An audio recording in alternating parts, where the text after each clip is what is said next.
What's up, everybody? Welcome to another episode of The Throws Show, and we are going to go into a deep Olympics recap, mainly just about our experience, my experience in Tokyo with Sam and Alex and Cece and Jason, which I was taught how to say his name is Van Rooyen. Van Rooyen. And following that up also with Tim Nettow. So hopefully I don't talk too long on this. And basically it's just going to go into some in-depth stuff behind getting into the stadium, seeing world-class athletes train, and even what it's like to be there. So, yeah. So you were, now Alex was the flag bearer for Samoa. Yeah. And you were also in the train and you walked out with him, right? Yeah. So what was that like walking into the Olympic Stadium on Olympic ceremony night? I think what was so crazy about that was you stand, they put you into essentially these holding cells, and even to the point where they, and I don't know if this is how it is at every Olympics, but they essentially organize you based off of in Tokyo. They did this, they had the flags, lined up on the streets, and then for the opening ceremony, you basically went to where your flag was, based off of the alphabet in Japanese. And so we sort of stood there, got in line, and then they put you into buses based around who's around you. And you get driven to the bus, or you get driven to the stadium, and then when you're at the stadium, you get put into these chutes, and then you get all the way put through all these long, winding little tunnels, basically, in the stadium, and then you just slowly work your way up. And the whole time that you're doing that, you're passing pins with other countries, and it was crazy because I didn't really think anything of it until we were starting to see what was going on, and you could hear what was happening. And then at the same time, there's people practicing parts of their opening ceremony. And so as you walk out, you can't really see anything, and then all of a sudden it's just like the spotlight was on Alex, and you just get hit with this, oh my gosh. And actually Jason had even mentioned this when he walked out. He was like, I don't know if it was nervousness or he had a blood sugar drop, because he said he felt like he was going to black out as he was walking across the the floor. And I think that's, for me, it was just this overwhelming excitement of wow, I'm out on the stage with all these world-class athletes, and I'm here, I belong here, and I'm with Alex and all these other athletes from Samoa. And it was just, it's cool. And then afterwards, when you go through and you get off camera, as you get to your spot, they put you in your spot, and then you can start to walk around. And so I got a picture with Perkovic. I got a picture with Quo. I forget who else, but it was basically in my mind, I was like, I've got to find Quo. And I saw Perkovic, she was near us, so I was like, I've got to get pictures with some of these people that I sort of look at as really good technical models and great athletes, people who've spent a lot of time developing themselves. And it's just cool to see everybody enjoying themselves, and not in that competitive mindset, but just having fun. Yeah. Yeah, definitely. So I think it's something that I would love to be a part of again. It takes a while, but it was 5-6 hours of walking, but it was very, very enjoyable. Yeah, it was cool. So then now we had Alex and Sam in the discus competition, and so maybe just for some people who don't, most of us, we've never been at a meet that big scale, an international competition, let alone the Olympics. Right. What is the setup for an Olympics competition? When do you get your warm-ups? How much time is involved in between phases and even between competition throws? Tell us a little bit about that.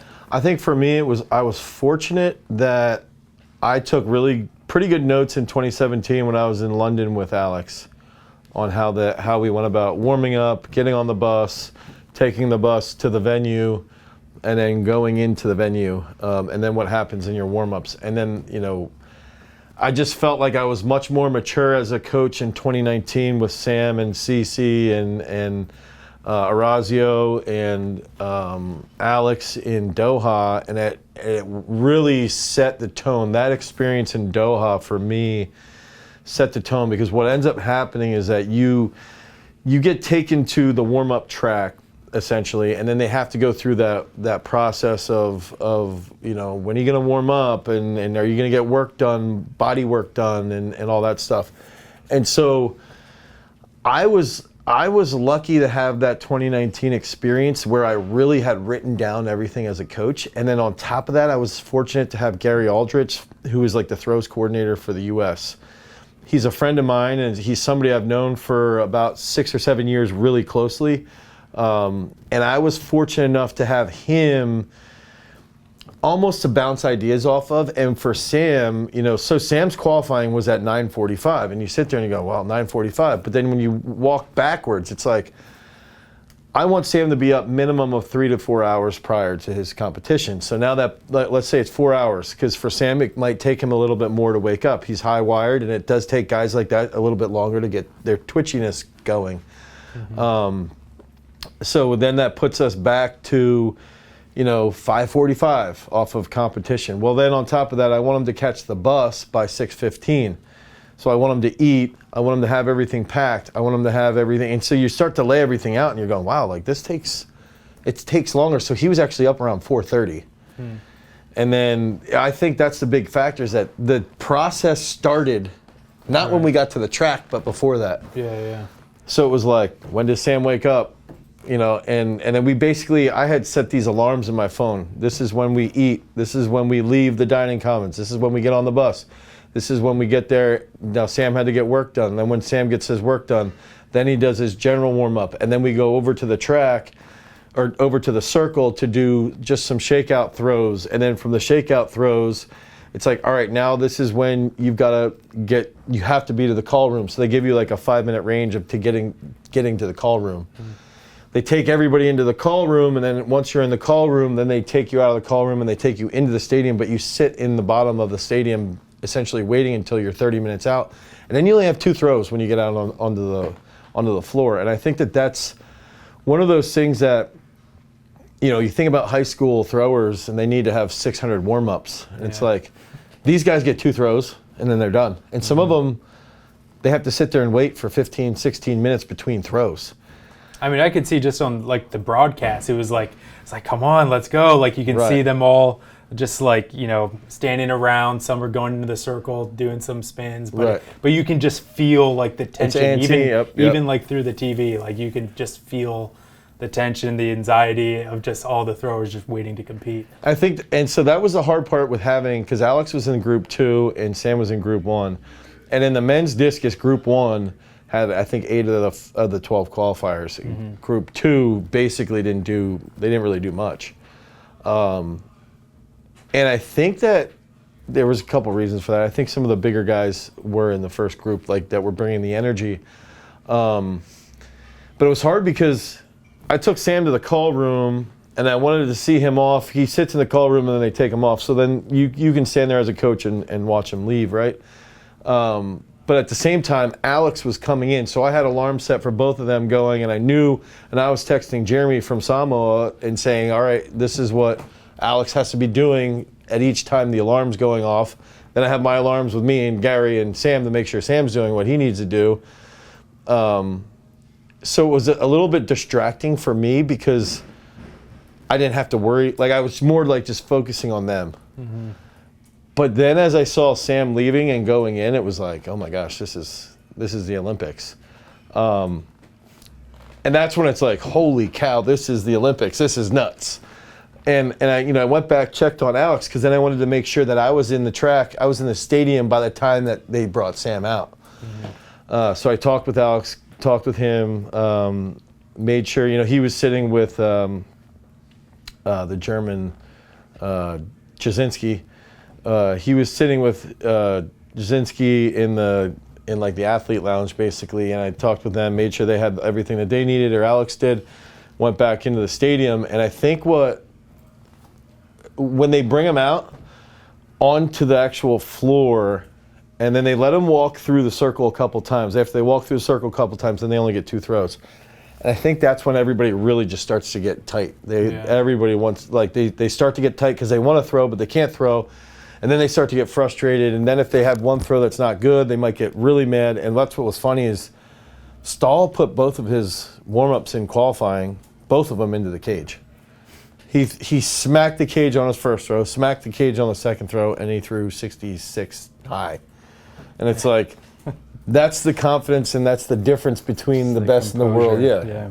You know, so it's like, and you know, Legend had said something, and I had texted him when I was in Tokyo, and he had said this about the Olympic trials. He's like, it's all your perception of the illusion of intensity around you. And it's like, basically saying it's the illusion that creates that anxiety. It's the illusion of intensity that creates the negative response.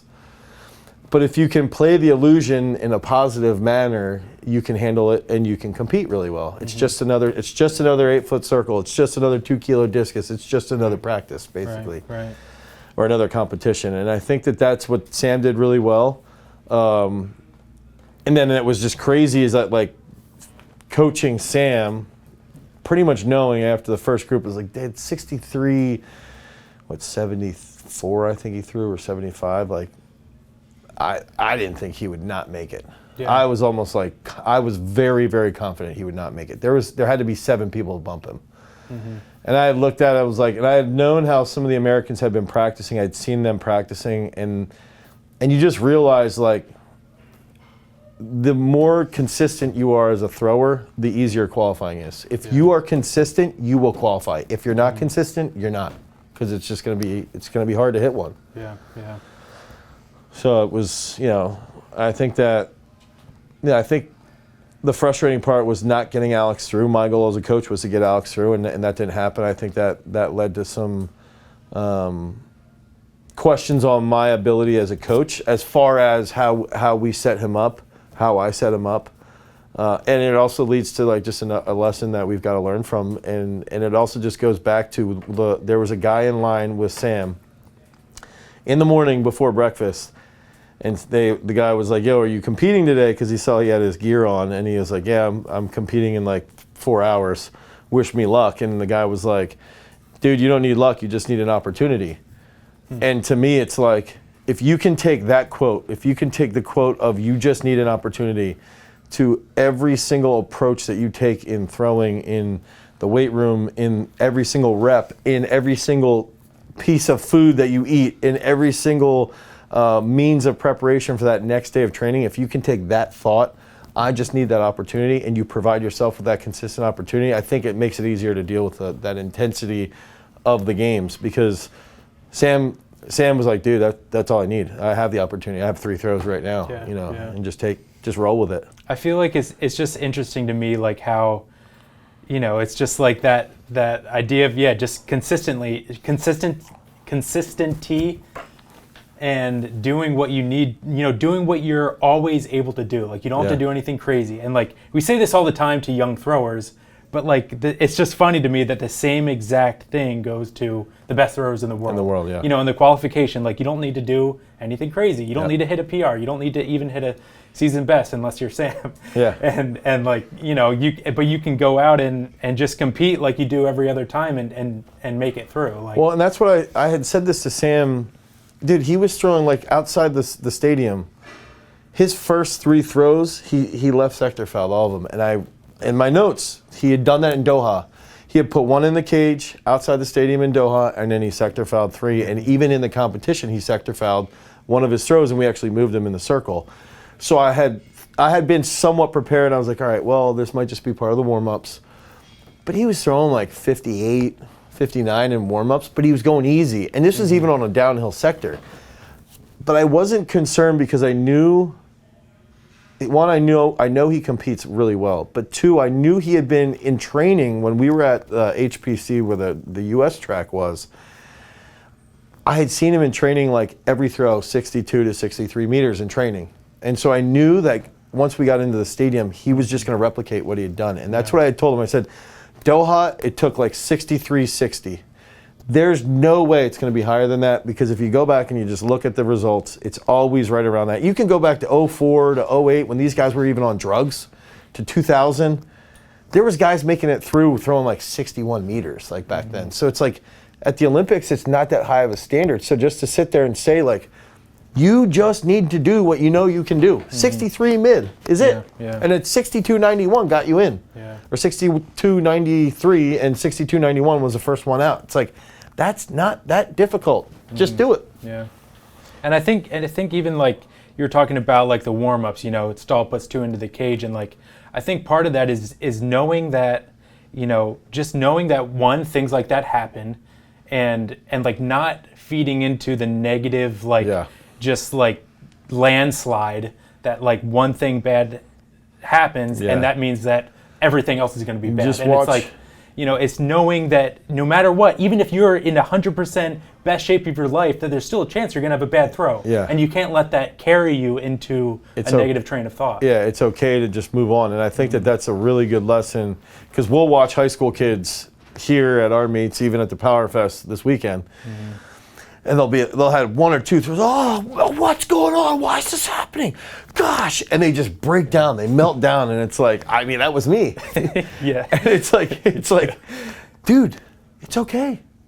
Yeah. You've had a lot of practices where you've had bad throws, and then you pop one off. So it's okay. You're going to be okay. And I think that's like, that's also on us as coaches. I think, and that's like another thing is that when you're in the Olympic Stadium, the energy is just, I mean, even there was no spectators, right? But there was a DJ, and there was coaches everywhere, there's athletes everywhere, and there's still just tremendous energy and just taking notes. How's Veston communicating with his athletes? How are the Germans? How are the Austrians? How are they talking with one another? How are they communicating? How's Julian communicating with the Jamaicans? And it's like learning from them and seeing their means of communications and their body language it's really, really important to take note of, because they're the best of the best. And it's like, if we want to be at the best, we've got to conduct ourselves in that same style for a purpose. You know, if Sam sees me throwing my hands up getting mad, like, that's not going to do anything. Or Alex, same thing. It's like you've got to believe in them and show your belief consistently, and then if you're consistently doing that, it's going to make that easier for them to execute consistently. Yeah, definitely. So what do you think of the Discus competition as a whole, zoomed out from as a fan rather than a coach? What do you think of Stahl and Peterson? I think Matty Denny had the best series out of all of them. I think not that I feel for Matty Denny, but I believed he put the most pressure on the field. His first throw was 65 mid, I think. He had every single throw over 65, didn't he? Right, yeah. Just incredible. Yeah, and he's always been a gamer. I think the last Commonwealth, if you looked at Commonwealth, World Champs, and the Olympics, he's hit bombs for him. And I think that he put pressure on early and was in a very good spot. Peterson barely even made it into the final. He had 2 60-meter throws where he was screaming through 60 meters and then through 64 in qualifying. Yeah. I want to say his first throw wasn't great in the final, but then he went out and hit a pretty good one, and then I think it was his third throw, he went pretty big. So I think that as a fan perspective, I thought it was great because there was a lot of bumping around. Everybody pretty much thought that Stahl would have it on lock, and it would come down to that second athlete. And I thought Goodzeus would come in there because he had some huge warm-ups outside the stadium. He was warming up in the circle before Sam ever got there, and Sam was the second thrower. And I'll be honest, I thought he was throwing 70 meters outside the stadium. But I also think he took way more warm-ups outside the stadium than a normal person would. Yeah. So I think that I would almost say, looking at it, Che I thought could have done possibly a little bit better. Ortega competed really well from Colombia. I thought Goodzeus and Che both could have competed a little bit better, but I think that with those guys not doing as well as they possibly could have, and no knock on them, it's a hard meet. Like, that's a very difficult meet. Matty Denny tore it up. He put a lot of pressure on those big guys up top. And then to watch the jockeying between Peterson and Denny and Weiss Heidinger, I feel like there's one other person there I could be missing. But Weiss Heidinger and Peterson going back and forth. And then what was crazy is I kept watching Veston, and it's like he kept walking up, and not. It was like he didn't want to be around people, but people wanted to be around him while he was coaching. Yeah. And when Weiss Heidinger took his last throw, it was clear it was going to be like a 63-meter throw. He was like, yes! Like, super, super excited. Because now he's coached his second Olympic champion, and on top of that, they went 1 and 2. Yeah.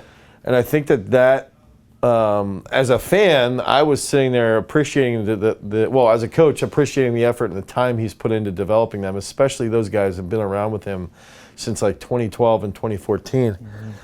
But then also as a fan being like, dude, this was a great competition. Like, it could have been anybody's. Che could have come out of nowhere and went off, and he had a warm-up throw, and he also had a foot foul that was huge. Mm-hmm. So he could have caught something big, and Goodsius could have too. And Denny could have sniped Peterson. So it's like those guys all competed really, really well. And it just goes back to like executing the same things over and over and over again. And it's holding yourself accountable as a coach. And yeah, but to answer your question, I think that as a fan, I thought the competition was awesome. Yeah. I thought it was great. Yeah. I don't know. It's like looking at. I think what's even crazier is that you start to see the games being played like days out. You see, you go because you got to go to all these different training sites, and when you're at the different training sites, you see all the different athletes throwing, and you start to see the games. You start to see. Some people are throwing lighter implements, some people are throwing heavier, some people are taking 3 discs into the circle to sort of screw with the flow. Julian and I had gotten yelled at by another coach, and this is when I knew everything was starting to get on edge because we were about 2 days out. We had gotten yelled at by one of the other coaches who thought that we were obstructing the back of the circle. And so you could start to feel the tension of the coaches, even little things of like, we went to get pictures at the Olympic rings, and Sam was on edge. Like, he's like, I just want to get a picture and get out of here. And it was like, all he was. It's just the stress, the weight of everything. Yeah, he was stressed. Yeah. And Alex was like, what's the big deal? Let's get a couple pictures. Why do these people have to take so long to get pictures at the rings? They're at the Olympics, dude. Let it go. But he was so on edge. He just wanted to get a picture and leave. And it's like, it's as a coach, recognizing that stuff's happening is important. And knowing why it's happening, and not judging him for it, right? Not being like, why, not causing an unnecessary stress just response. Elevating the the pressure, and everything. So I think it's neat to see. I mean, it's not neat to a point, but as a coach, it's being aware of those games being played, even when you show up the first day that you get there. Mm-hmm. You see guys walking around the village. You see guys. Maybe they don't want to talk to you. Maybe they want to really talk to you and tell you how far they're throwing, or they don't want to tell you, or they want to tell you how their training has been terrible. Mm-hmm. And it's like everybody's got their own little goals outside of the circle to impact their actual competition. Right. So I don't know. It's interesting. I think there's a lot of lessons to take out of it, and it just comes back to the same rudimentary stuff over and over and over again. There's nothing fancy. There's no secrets. There's no, you can go back and look at the Olympics in 96, 2000, 2004, and a lot of people, 2008, don't throw what they were throwing during the year. Mm-hmm.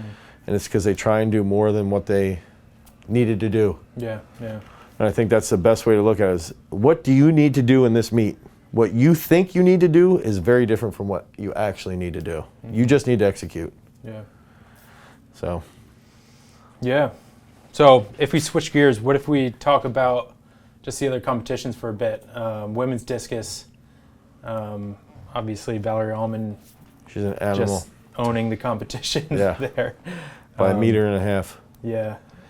I think, dude, I think Zeb put up a really good posts on his Instagram where he just sort of laid out like their approach to training and their approach to what their goals were, and it was like preparation, execution, domination, owning their work. And it's like, I think you read what he said, and it's like it shows why she is who she is, and the work that they put into developing her, and that she put into developing herself. I think it's just goes back to her technique is the best in the world. I don't think there's any female. I don't know if there's any female who's ever had better technique than her, ever. And that consistency, she's had her problems. She had her problems in 2019, but she grew from that, right? And I think that's the other thing as throwers is that if we can do a good job of learning from our past experiences, like she did, clearly it paid off massive dividends, and now she's probably might end up becoming one of the most famous throwers in the world. Yeah. From a pop perspective, and I think that's important because it brings attention to the sport. And I think it's just having those things in mind. What he had, like with that execution of everything and just laying out how your approach to the sport needs to be professional. I think that came out in her performance. Yeah, yeah. And dude, she beat multiple world champions. I think 3 world champions actually. And some of those girls coming up are tough. The one Indian girl was throwing really well. Perkovich is in there, multiple-time Olympic champion as well. The German girl threw pretty well. So it's gonna be interesting and fun to see where discus for women's discus, see where it goes over the next 4 to 8 years. Because dude, Valerie might be here to stay for possibly 2 more Olympics. Yeah. 24 and 28. Yeah. It's not out of the realm of possibility. Yeah. Yeah, and how about women's shot? That was intense. Like, women's shot was another one where it was like, it just showed with the qualifying. Like the younger New Zealand girl threw 18:55 and she got in. She just executed. She PR'd and got in. It's like it was like 18:55. That's all it took to get in. Not that that's a bad throw.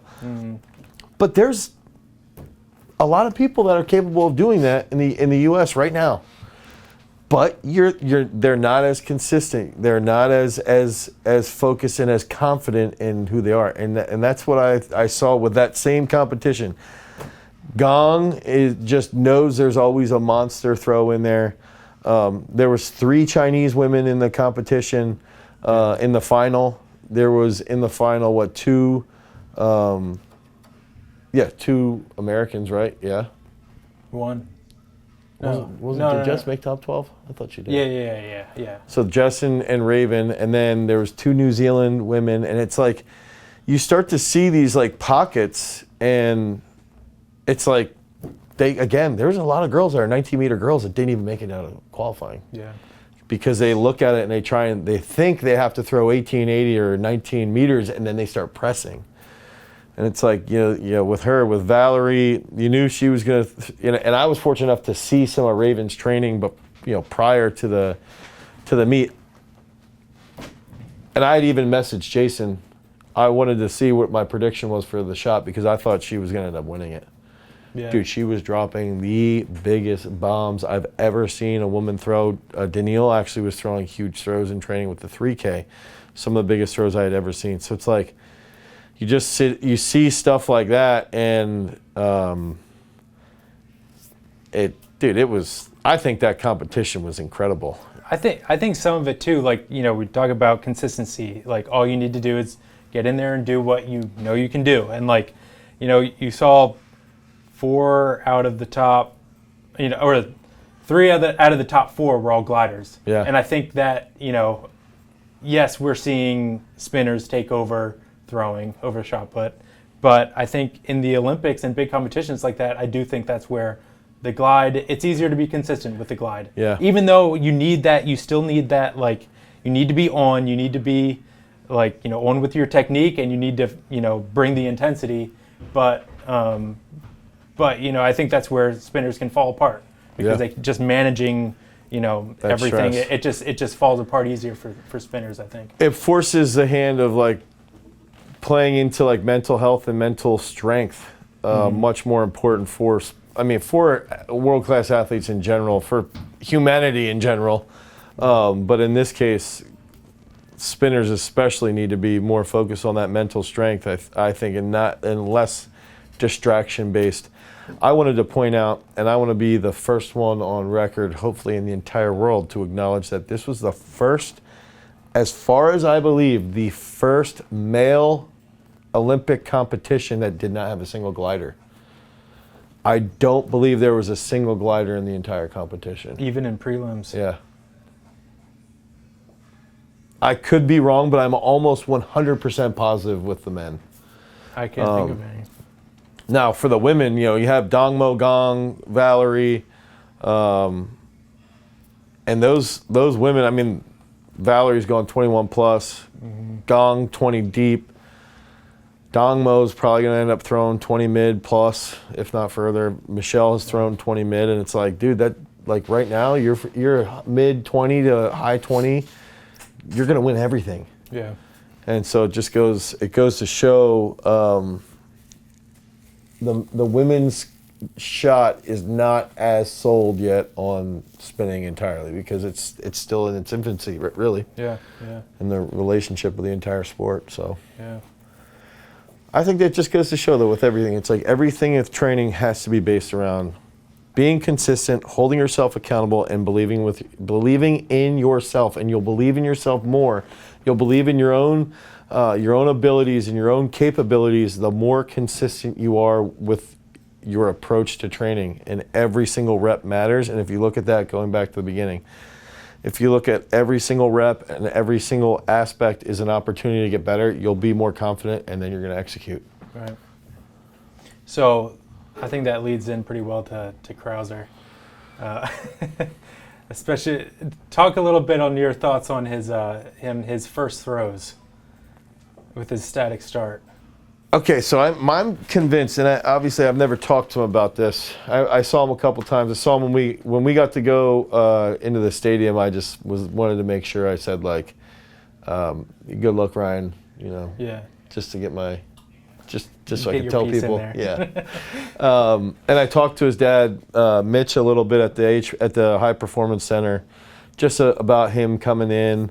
And the travel and all that, just to see how he's feeling. I got to talk with Mike Judge a little bit, who was fortunate to see him lift a little, and I think he a couple days out power snatched like 80 kilos or something. He did front squat 180 to try and get like some stimulation in his legs, but nothing absurdly heavy.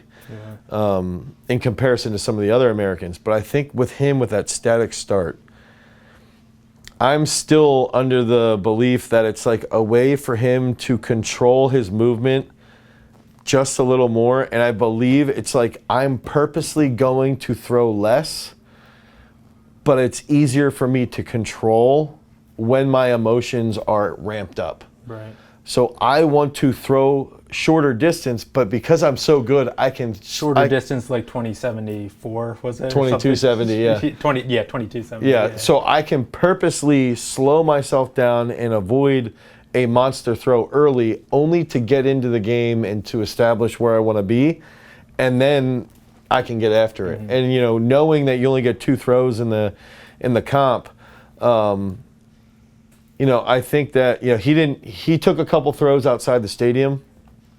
Not a ton. I want to say probably like 4 or 5, based off of my insiders. Joe did not do that in Rio. Joe apparently had taken like 20 plus throws, and then here he didn't do that.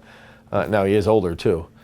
So I think that I almost looked at it as like those first 1 or 2 throws for Krauser still like a warm up, and then he had a 4-throw like meet. Extension of your warm up. Yeah, he had a 4-throw meet to go 23:30. Yeah, right. And I think that static start sets him up for good feeling, and then he gets after it. But I think the downfall for the throwing world is like everybody sees Krauser do that and they're like, oh, we should all do static starts. But it's like, no, you're purposely hindering your distances. Like the static start to me is like like the dynamic start is a counter movement. Okay, so a counter movement creates in a vertical jump. A counter movement can add literally like 6 to 8 inches to your vertical. And I think that people have to understand that. It's like you want to use the counter movement to initiate the movement in the back. And this is me getting away from the Olympics, but it's like I just look at what Krauser. To me, I think that's why Krauser's using it, and I also could be entirely wrong. Yeah. No, I think that makes sense. Yeah. So. But I'd be interesting to have him on a podcast and ask him about it. Yeah, that'd be cool. Yeah. But I mean, talk about like How do we do that? Krauser, since I know you're listening to this, you want to do a podcast with us. But I mean, even like, I thought, obviously Joe and Tom had, phenomenal meets as well. I mean, right. and I think it all played into like they feed off of each other. Like it's obvious. It's so clear how.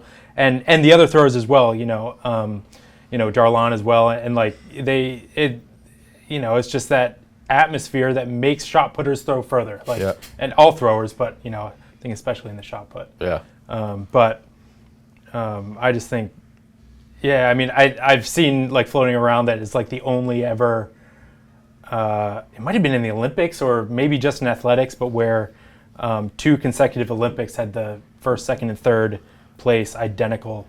I think fourth people. might have even been the same. Really? I think. Well, that was. Would have he been fourth in 2016? Actually, yeah, you might. Maybe I'm thinking 19. That was.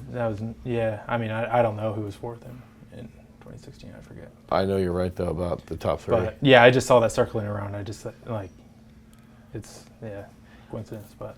Again, it goes back to those guys are consistent with everything. Yeah. They know the game. They know it so well, and they execute extremely well. Tom had crazy fouls called on him in qualifying that were horrible. Mm-hmm. And he didn't change his mind. He didn't change his game. It's just like Daniel Stahl putting that shot, the discus into the cage. I even thought his reaction was like something that I think human beings could take as like a lesson. Yep. Like you saw them call a foul, and he didn't throw his arms. He wasn't like, what's going on? He was just like, just like what? And then kind of, just talk, dove in a little deeper, like talk to the official, like, I want to protest. Hey, this is something I want to, Yeah. And even I think if he would have done that, it would have thrown off his own performance. Yep. It would have got to him. It would have thrown him off, and he wouldn't have came back and hit a big qualifier on his third throw. Right. Right. I just thought that was admirable of him. So I think that's huge. I think it's a big lesson, and it's also to know that there's rules in place for that. There's a balance in place specifically for that in case it does happen. Yeah. Jason wants us to wrap it up here. Oh, gosh. So tune into another episode of the Throw Show next week. We're going to go even deeper into a whole bunch of different throws. Until next time, guys. Peace.